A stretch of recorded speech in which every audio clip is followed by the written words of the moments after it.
어제 발생한 국회 폭력 사태 관련해서 민주당이 한국당의 황교안 대표, 심재철 원내대표 등을 경찰에 고발했네요. 자, 홍익표 수석 대변인 연결합니다. 홍 의원 안녕하세요. 네, 안녕하세요. 네. 반갑습니다. 네. 어제 어떤 집회가 어디서 어떻게 열렸던 거예요? 어제 자유한국당이 국회 본청 앞에 계단이 있습니다. 예.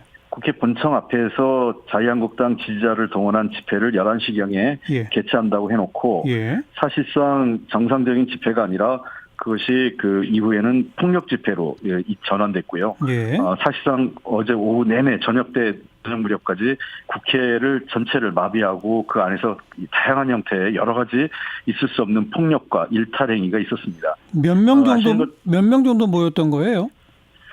글쎄 저희들이 정확하게 추산은 되는데 최소한 한 2-3천 명은 다 들어오지 않았나 싶습니다. 그 최근 국회 주변에서 그 태극기 관련 그 소위 보수 극우단체들 집회가 계속 이루어지고 있지 않습니까? 예. 그분들이 대거 들어온 겁니다. 예. 영내로요. 지금 잠깐만요. 국회의 모습을 정확히 지금 그 머릿속에 그리지 못한 분들을 위해서 제가 조금 도움 말씀드리면 여의도 큰 길가에 국회로 들어가는 1차 진입 문이 좀 있잖아요. 예, 그렇습니다. 일반 방문객들이 가려면 거기서부터 일단 한번 제지를 당하죠. 일반적으로 그 출입 자체를 아주 제한하는 건 아닌데요. 네. 이러면 무슨 과도하게 어떤 물품을 반입하려고 하거나 이런 경우에는 거기서 1차적으로 한번 그 신분 조사를 그렇죠. 하게 돼 있습니다. 그다음에 이제 본청이나 의원회관 같은 건물에 들어가려면 또 한번 그런 절차를 거쳐야 되고요. 네, 그때는 신분증을 제시하고 그렇죠. 왜 가는지 목적이나 이런 것들이 정확해야만 입장할 수 있습니다. 근데 지금 말씀 주신 걸 보면 국회 인근에서 계속 시위를 이어오던 태극기 부대 등등이 본청 앞 국회 마당에 대거 집결해가지고 시위를 했다 이 말이네요. 그렇습니다. 근데 아시는 것처럼 국회 줄을 중심으로 해서 원래는 집시법상 100m 이내에서 집회가 금지되어 있습니다. 예.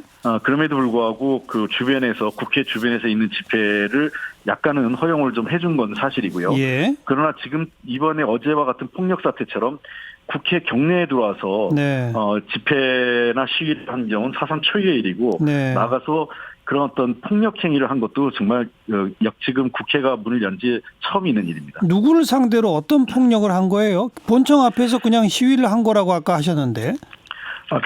그렇진 않고요. 어제 원래 이제 11시에 행사를 하고는 나가야 되지 않습니까? 예. 11시에 행사를 한 이후에 그다음 분들이 나가지 않고 국회 본청 진입을 시도한 겁니다. 본청 안으로 들어오겠다? 예, 건물 안으로? 그렇습니다. 그래서요. 그 본청뿐만 아니라 의원회관까지 모든 국회 건물의 곳곳을 사실 이제 진입하겠다고 밀고 들어가기 시작한 거예요. 예. 그거를 막았고 막는 과정에서 경찰에 대한 폭력도 있었고 아시겠지만 영내에는 다양한 지금 의원들이나 국회 사무처 직원, 보좌진들이 안에서 걸어다니지 않습니까? 예.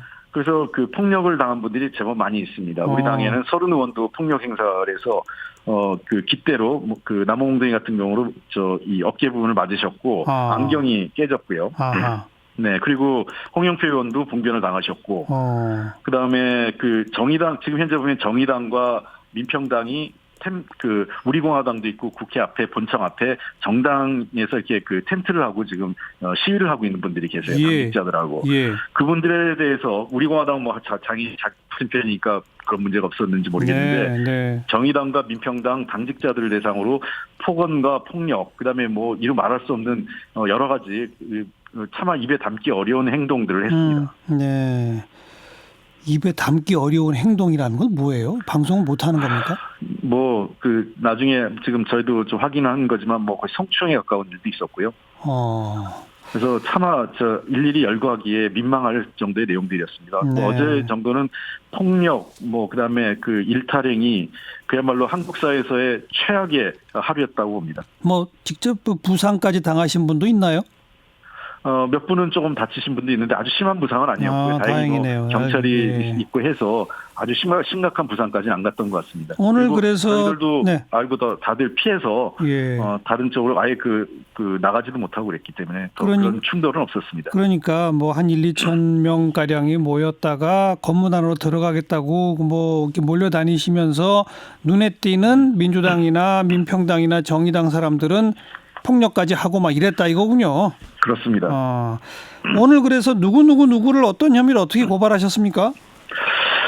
저희가 오늘 고발한 거는 황교안 자유한국당 대표를 비롯해서 심재철 원내대표 그리고 조원진 우리공화당 예. 대표를 고발을 했는데요. 예. 주요한 우리 범죄 사실을 보면 그 외에 이제 성명불상자들을 했습니다. 네. 폭력행위와 관련돼서. 네. 그래서 우선은 국회의사당 내에서의 불법 집회였기 때문에 집회 및 시위에 관한 법률 위반이 있고요. 예. 그다음에 퇴거 요청 불응하기 때문에 퇴거 불응죄.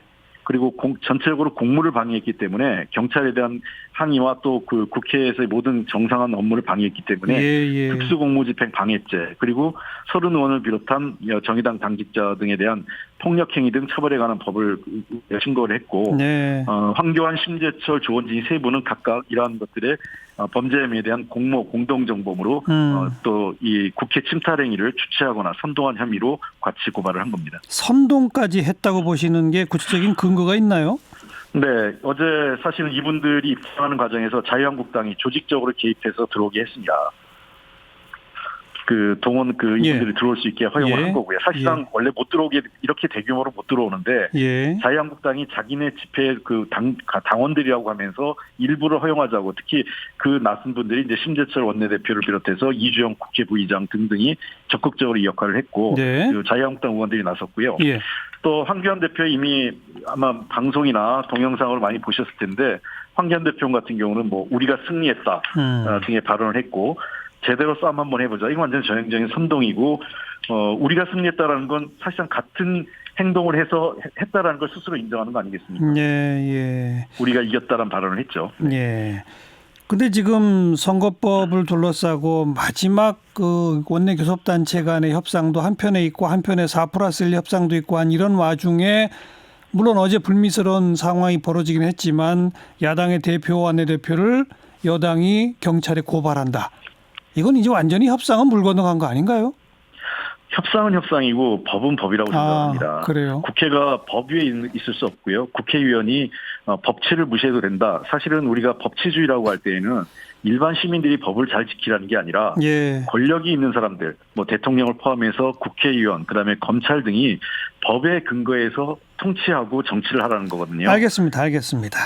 그럼 원내교섭단체, 3교섭단체 간의 협상 지금 진행되는 건 없죠? 네, 현재까지는 그 국회의장께서 몇 번 자리를 만들었는데 심재철 원내대표가 불응하고 있습니다. 4+1 무슨 초안이 나왔다는 보도들이 막 나오는데 맞아요? 아직은 저희들이 확인되지는 않고 있고요. 오늘 저녁에 만남이 있는 것으로 알고 있습니다. 네, 결국 그 합의가 안 되고 이러면 먼저 12월 달에는 예산안 부수법안이나 민생법안만 하고 선거법, 공수처법 등등은 1월로 연기하는 방안이 거론되고 있는데 맞습니까? 그래서 아직까지는 그런 안을 저희가 확정짓지는 않았는데요.